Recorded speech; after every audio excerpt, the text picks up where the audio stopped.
Good morning, good afternoon, good evening, wherever you are in the world. It's me, Ingram Jones, here with another YouTube video, but this one is with a bit of a difference. You know, from week in, week out, month in, month out, there are various videos I've done with regards to boxing, interviews, or giving my opinion on who I think is going to win a fight, my thoughts on what's going on in the boxing world, videos from what I've been doing since I've moved to Grenada. Obviously videos have been on my YouTube video before from cricket, and they have all sorts of other things that I've done on the YouTube as well. And you know what, I'm taking this chance to say thank you, this opportunity to say thank you. Thank you to the people out there, you know who you are, who have always commented on videos, always liked or disliked videos. People have been honest and given me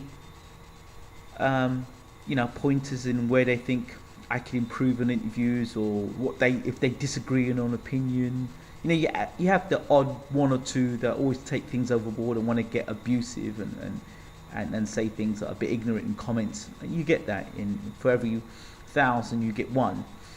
But generally, let's focus on the positive here. I want to thank you all for watching the videos and the interviews, and I have to say it has been really interesting. There are people out there that watch my videos. I may not leave comments, but they may watch and they may wonder, and I think I'm in a fairly good position where I think I could probably maybe give a few tips to those people out there who want to get into the realm of doing interviews. Because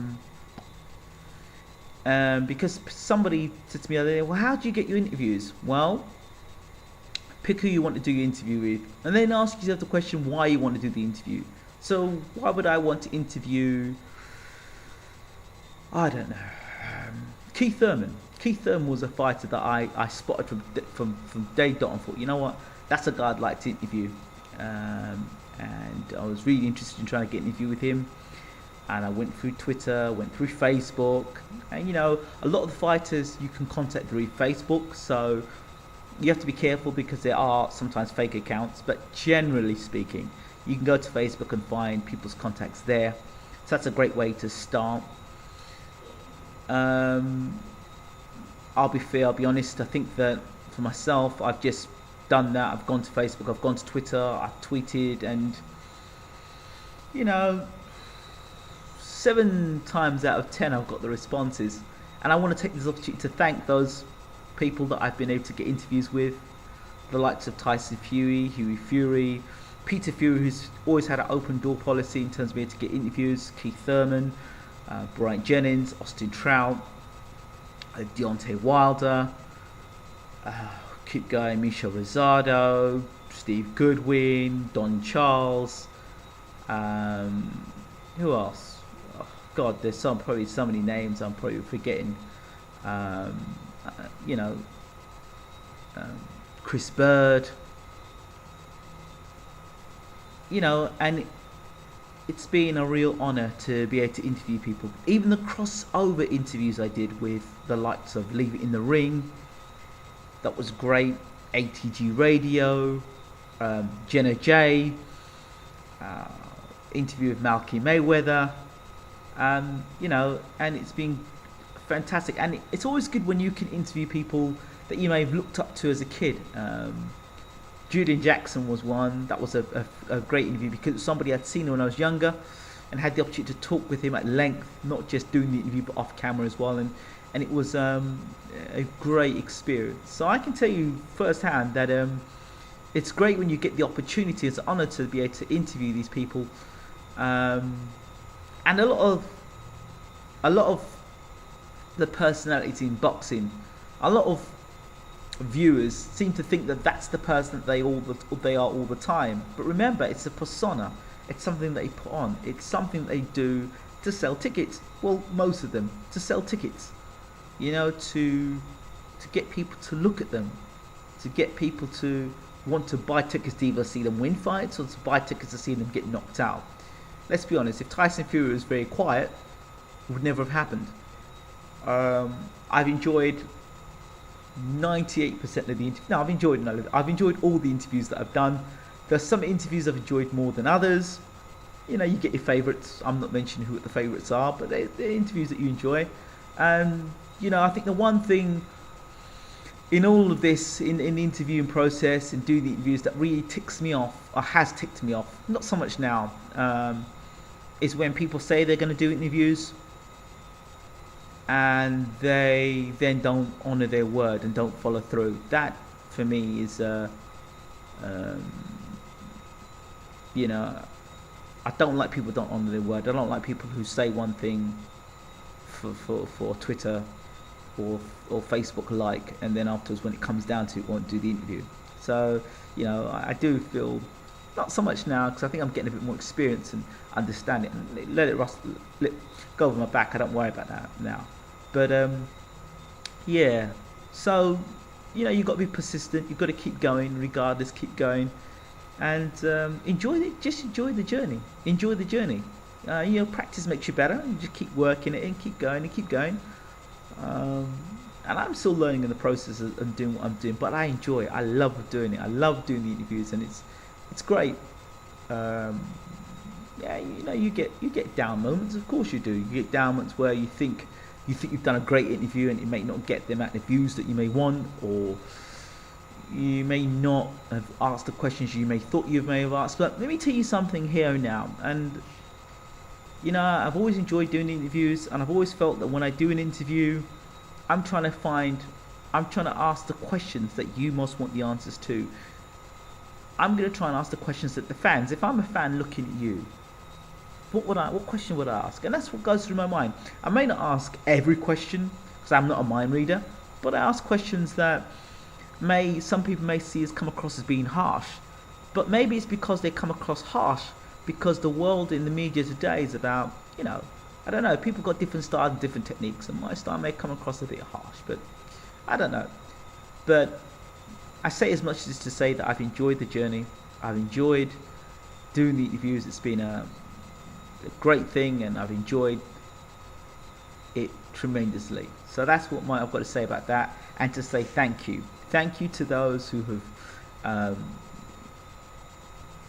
liked and disliked once again. Thank you.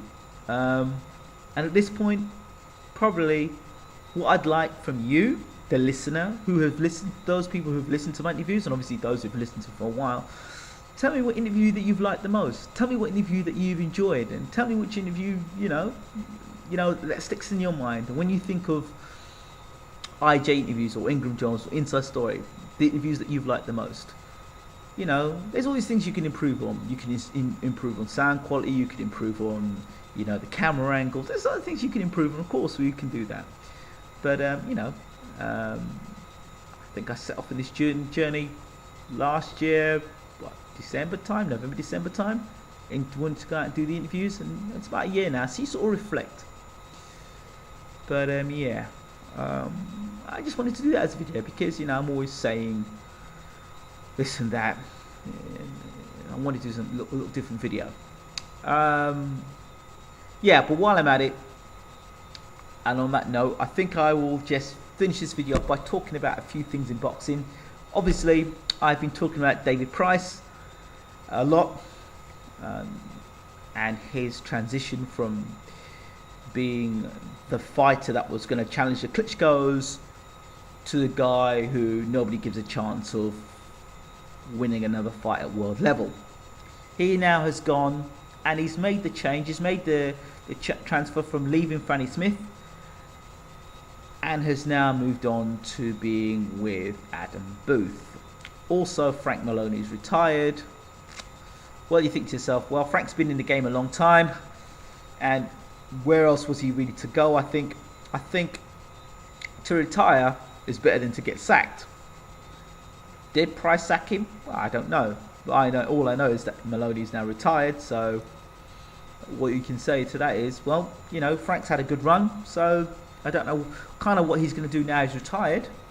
You know, what sort of business ventures he's got, or whether he's going to be in the back room or something, I don't know. But, you know, Frank Maloney has brought us, let's remember, Frank Maloney's the man that managed Lennox Lewis, and brought us Britain's first world heavyweight champion over X amount of years. A lot of people say that Lennox was Canadian because he fought for Canada in the Olympics. So you can take that however you want to. The facts are he fought for Canada, although he is considered a Brit. And my point here is that despite all of that, and the guy, Lennox is from West Ham, I think that, it's great that we've had a world heavyweight champion, Lennox Lewis, and Frank Maloney should be remembered for that and those times, and not so much what's coming on at the end of his career now, where he's had a hard time with Pricey. And, you get things right, you get things wrong in life. I don't think you should be slammed for that. So, thank you, Frank Maloney. Moving on, as I said, David Price and Adam Booth. Now, Adam Booth always strikes me as a very intelligent individual. I managed to get an interview with Adam Booth a while back when I first started Fight Hype UK, and he's a man that is pretty, I don't want to say the word sure of himself, but he's certainly a man that comes across as a man that knows what he's about. And I've always taken Adam Booth's style to be one that is, his style seems to work very well against guys who've got good hand speed, good power, good one-punch knockout power, and good on their feet. That style seems to work well, and good reflexes, i.e. David Haye, i.e. George Groves. It's yet to be seen what he can do with someone like Andy Lee, who Manuel Stewart spent some years working with. I don't know what Adam Booth's going to do with him. Adam Booth may prove me wrong, but I don't see Andy Lee as somebody who's fast on his feet. I don't see Andy Lee as somebody who's a big one-punch knockout artist. I don't see Andy Lee as somebody who's got great reflexes. He's a good boxer, but I don't know. And now we've got David Price. Now, could you see David Price trying to box like David Haye or George Groves? I'm struggling to see, to be honest. Psychologically, Booth is pretty good for David Price, but the question is, has Booth got there too late? Could Booth have had more of an impact had he got Price before the second fight with Tony Thompson? How much damage has that second fight with Tony Thompson done to David Price? Well, nobody really knows. I don't think even Adam Booth knows, and you won't probably know until he gets back in the ring. How traumatic was that loss to Tony Thompson in the second fight? And was it just the fact that Tony Thompson was a southpaw and David Price just struggled against southpaws? I think I mentioned this in the video when people laughed at me about the Audley Harrison fight, but I felt Audley had a chance because he was a southpaw, and I felt that David Price struggled against southpaws. And who evidently does he get beat by? A southpaw, an experienced southpaw in Tony Thompson. So, people say, well, Price has got no chin. Well, I don't know. He took a fair few whacks before Thompson got him out there. The second fight, he took his punches in the second fight against Thompson. For me, I think Price is too robotic. His upper body's too stiff. And that's no slight on David Price. He has tremendous one-punch knockout power. He is a big power puncher, without a doubt. He's got that dynamic one-punch knockout power, which makes him exciting as a heavyweight. Footwork again is questionable, but he's 30 years old now. Can Adam Booth instill the style that he's got on David Price? I'm not so sure. And a lot of people say, "Now, where's the end of Price?" Has Price met his match in terms of Tony Thompson? He got beat twice by a southpaw. It may just be the wrong style for him. Now, okay, if you were to put David Price in a ring and he knocked out Seth Mitchell in a round and it wasn't Chris Arreola in the ring, then what would you be saying about David Price? Now, I think David Price needs to match carefully indeed. but people won't accept Price taking 5 or 6 soft fights and then coming back. Booth psychologically will do Dave Price the world of good, I believe. What Price needs, for me, I think, and I've said it before, he needs to get out of the UK. He needs to get out of the UK. I've said it before and I'll say it again. And he needs to get out to the States or maybe even into Europe. And I still think he should be in the Klitschko camp, because his style is suited to fight the Klitschko way. Long left jab, and you know the way Vladimir fought against Povetkin, and yes, I slammed him for that. But for Pricey, learning how to clinch and to hold and to tie up, that's the sort of stuff that Price seems to be learning to do. You know, he needs to learn to be doing that, as well as getting off his big punches, of course. But he needs to learn how to do that. Can he do those things? Can he fight on the inside? Is Booth going to teach him how to fight on the inside? Look at David Haye, and look at George Groves. They're not inside fighters. So the one thing Booth may well be able to teach David Price is to fight on the outside. To fight long, you know, but, you know, and have an evasive game. But surely for David Price, he needs to be a come forward, you know, big punching, you know, the things that make him what he is. You know, is he too long in the tooth now to be able to change and adapt his style? Again, I think he should be he should have a more experienced trainer in his corner. He needs a mentor. He needs one of those old school trainers, like, you know, the old school Rocky trainers. I think, you know, George Benton, what's his name?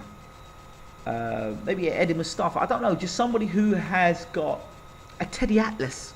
You know, somebody who's got Teddy Atlas. I think would be good, because I think Teddy Atlas has got the technical know-how, but also Teddy Atlas had worked with someone like Michael Mora. Teddy Atlas David Price needs something like that. I think that, again, Booth's good psychologically, but I'm not sure technically whether he's going to be good enough to train David Price. I'm not sure, and I don't know if Booth may have missed the boat in terms of training Price. You know, now I don't know. Can David Price become heavyweight champion of the world? Well, he's 6'5" plus. He's a big, powerful man. He's got long arms. He has got some boxing ability. Remember, he wasn't too bad. He was a bronze medalist in the Olympics, so he's not that bad. And he was beaten out by Tony Thompson, who is rated as one of the best heavyweights in the world. He wasn't flattened by some no name. Tony Thompson was in the top 10. So, you know, let's give Price some credit there. There are guys out there I think that Price can beat.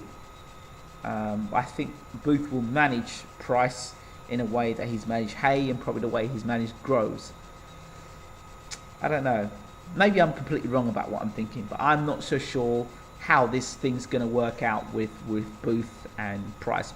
Booth may prove me wrong completely, and he may well have the perfect style for David Price to implement. But I'm not so sure. Those are my thoughts, I think. Yeah. But anyway, thank you again for your support. I've enjoyed the journey. I've enjoyed doing the interviews. I've enjoyed doing the videos.